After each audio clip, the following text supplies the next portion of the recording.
Voilà, merci beaucoup. Prophète Salem de Grâce, bonjour. Bonjour. Tout le monde en a mwakala, oye awa pona kolobela, prière pour la nation, oyo maman Liliane Bemba, Aza Kosalisa ces derniers temps, et puis il y a encore une journée comme ça qui arrive. Alors, prophète Salem de Grâce, à vous la parole. Merci Fabrice Laurent, les Bogards, les chouchous de Canal Kin. Merci. Naïroïb, ça peuple de Dieu. Lancer un message à prière pour la nation. Oh, ils ont les 12 décembre. Les 12, et le 12 mars. Les 12 mars. Il y a le 12 mars. Le 5. Les 12 mars, c'est un. Dans 7 jours. Dans 7 jours. Non, dans le Canada, le jour. Oh, ils allaient. Un samedi comme ça. Un mardi. C'est un mardi. Oui. Tout ça, on a parlé du peuple. Cette fois-ci, on a parlé du peuple. On a parlé du peuple. Nous avons ça en Anzam. Oza kokamba orphelinat. Ozo kamba orphelinat, ba orphelin yaka na bango. Et sur moyo yana bango ezali kota contact na ngai, ngana kota contact na direction ya préparation pour que baluka moyen ba orphelin nyonso to bengi penda tous les orphelins. Ba homme de VA, ba maman ya mikolo, ba maman veuve. Tout le monde a une GB, ba maman veuve bazage belé et ba maman veuve. Et toi, on a besoin de prière il y a le 12 dans le palais du peuple. Et tout le monde est dans stade, mais tout le monde révélation bimito ça dans le palais du peuple pour les alliés siège à l'institution. Et à siège à l'institution, tout ça wana, tout ça sambela. Oza on orphelinat, na bengi ba encadrer ba orphelinat nyos. Boya to sambela vraiment. Et ce to sambeli à cette fois-ci. Et vous en avez bien. Eux, vous en avez peine à 4 ans. Tous en avez récolte, tout ça là. Bah, soutien à Bato Est. Et bilo, nous sommes tous aux joies. Et ils ont destiné pour nous soutenir Bato, bah, bah, réfugiés. Et Maman Liliane, c'est une dame crédible à Yoka Nzambe. Et à Osala Makamo Nzambe à Solo Lainaï. Alors, ma prière pour la nation, ils ont répondu à la guerre à Est ou bien à éviter? Non, Maman Liliane a bandi depuis 2004. Ok. Nga akuti nazo occasion akutana na 2004 na Mangenge. Et à Mataba na Mangenge pour juste na 2004 pona ko sambela pona mboka. Et tant nzamba solo lene mboka 2005 2006 tozana na stade de Martyr na 2006. Non mamba Est ezalaité. Et Maman Liliane Déa a sangisaka ba maman ba veuve na Elle Lyon pour nous sembler la kaka pour Namboka. Malgré l'absence naïe pendant des années, azalé Namboka mais il y avait une équipe oyo tout semble la pour Namboka et après la nation biso bat tremblement. Qui sont appelés comme toujours il y a la prière pour la nation. Oui, bat mutu nyonso abengam. Pas seulement les femmes. Te basi fait kate na mibali ba pasteur na ba intercesseur batu nyonso et ça coûte une équipe moko baza na Matadi ba maman ya Matadi baza plus de 50 bazo senga ba benginga ba lobi to na prophète to na besoin to assister na prière wana nga besoin problème té et non solo na maman non tina message pour maman pour que maman aluka moyen ka ya transport ya aller retour na bango représentants activité na bango même il y a 20 ou 50 personnes et cause à la malam. Très bien. À partir à quelle heure? À partir de 9h. À partir de 9h, on a parlé du peuple. On a parlé du peuple. Il y a déjà. Il y a déjà le 12 mars. Le 12 mars, on a parlé du peuple. Très bien. Merci beaucoup. Alors, ERC, pour tout le monde, la bino l'église, tout le monde dodo kamba démissionné. Et j'ai pas mais on dirait que mécontentement ils ont de votre côté. Oui, maintenant on a le initiateur il y a rassemblement des pasteurs unis du Congo. Et c'est moi l'initiateur et le président national. Et tout ça dans 17 provinces na katia RDC. Au rassemblement ils ont représenté. Et Tobo inini. Et papa et Jiba papa, baza ba papa. Et le évêque général Dodo Kamba ndenge ba décision na bango bazui pa na biso eza penza mabe makasi po esalami légalement te.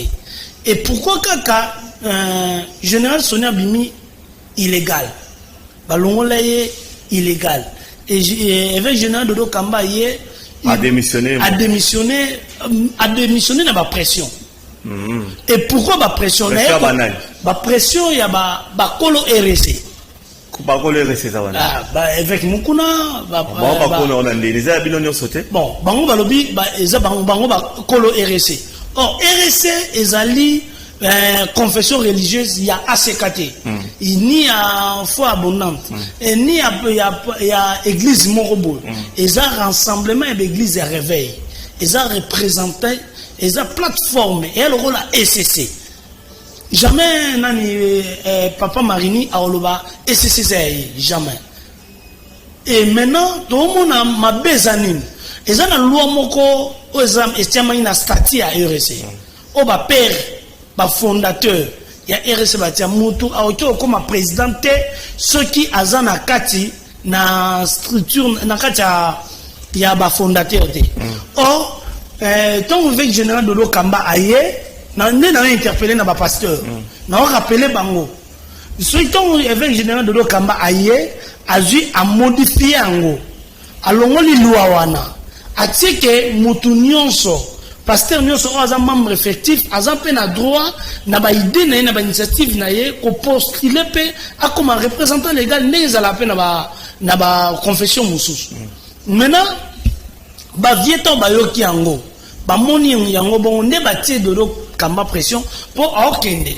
Maintenant kotala na ba église na bango boye nazo rappeler na ba pasteur lelo baza ba papa ba okamba mais na ba église na bango ba remplacer bango na ba église na bango eza bana na bango ne ba otika na l'église na bango d'office bana bango ba représenter ba okende ko koma ba membre fondateur ya RSC. Maintenant où est notre place? C'est que lobby ce ba père wana bazate bana na bango ba okamba biso. C'est que lobby ce bango bazate bana na bango ba otika na RSC bango ba ozala ba konja RSC. Oh bana na bango tomoni mamola ngazate muta remplacer eza bana na ye et tomoni papa mbi azate muta remplacer moi na ye. C'est bien. Et maintenant tout le monde appelle avec mukuna loba ozala te pour mutaza libanga azate muta remplacer ça pasteur trésor mukuna c'est déjà pasteur, il est déjà pasteur et baso préparer bana na bango. Maintenant oyo nga nazo interpeller na ba pasteur nyonso ya RDC ya Congo que RDC eza regroupement politique te eza parti politique te et biso nyonso toza na image ya RDC. Donc pasteur moko ya réveil à sala buzoba bakola ngo na banzoto na biso yango na yebisa ba pasteur boy vraiment bango ba père bazui RDC mais ba modifier loi wana te. Et loi wana éthique à la bongo nenge ke mutu nyonso oza membre effectif ya RSC akoki comme appel président bokanga nango boy avantage nango za nini minute papa kokota na sime donc eza mbongo kuna eza avantage belé. On dirait comme il poste mot politique. Non, il faut pas le président Seni marambe belé.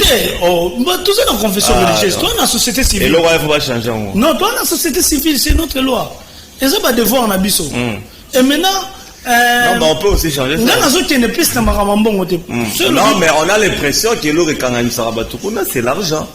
Mais c'est autant l'argent, l'honneur. Ton président sont la catholique. Mais c'est ça qu'on dit. Mais tant que la catholique, il calme. Mais tant que commis et pas la vie sur ma réveil.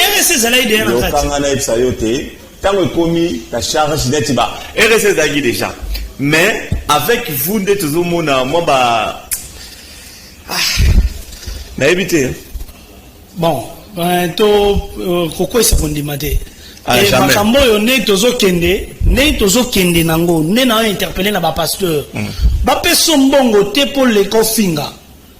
Na muna landi na ba TV na moni il y a des pasteurs oyo aleki afingi ngambo oyo pasteur oyo aleki afingi ngambo pasteur à l'équipe a loba mabe ya ngambo oyo ngana za netre ngane na boy naza ni na sima avec général Dodo Kamba ni na sima ya archevêque. Mais il ne faut plus compter, il a démissionné, oui. Ça a été accepté. À qui pour ça la plateforme, confession, c'est bien. Mais ngana osengana pona RC statut wana loi wana. Très bien. Biso peut toujours espérer que l'autre torokamba pe RC amboka. Très bien. Mais présentement, tu as dirigé ERC. Et ça avec Mampia. Très bien. Et va penga pe ba. Binotu Bondimi. Hein? Binotu Bondimi. Bon.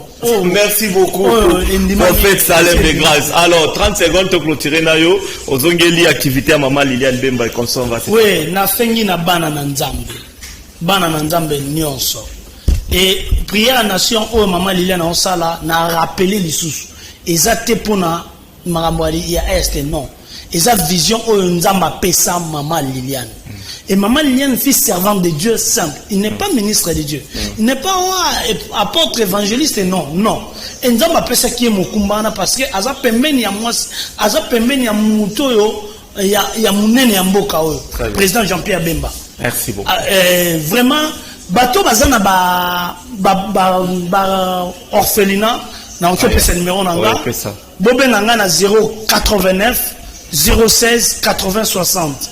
Nabandeli 089 016 80 60. Ok. Bobé nanga po tous on a bino contact, tous on moyen de disponibilité bana na bino orphelin, baya ba sambela. Très bien. Pour espace à orphelin aux ala. Très bien. Bana na orphelin ceux qui ba sambeli pour na ba orphelin ba représenter orphelin ba tira na est. Et ça penda point moko important. Très important. Ceux qui ba sambeli nzamba yo kaka kolela ba orphelin. Na ba veuve. Et aux maman veuve, aux maman moko encadre ba veuve, aux papa moko encadre ba veuve, benga biso toko ta contact na 089 016 80 60 pour que to boza la représenter na palais du peuple. Très bien. Transport na bino ya aller-retour et aux assuré. Merci beaucoup prophète Salem des grâces pour toutes ces informations et toutes ces précisions par rapport à ERC. Merci beaucoup. Tomonani prochainement. Merci. Très bien. Alors, merci à Jires Mbaya, IGF, Aigle Noir, les Grands Vandou, localité toujours, aux Olandabiso. Merci à toi, Jires Mbaya. Alors,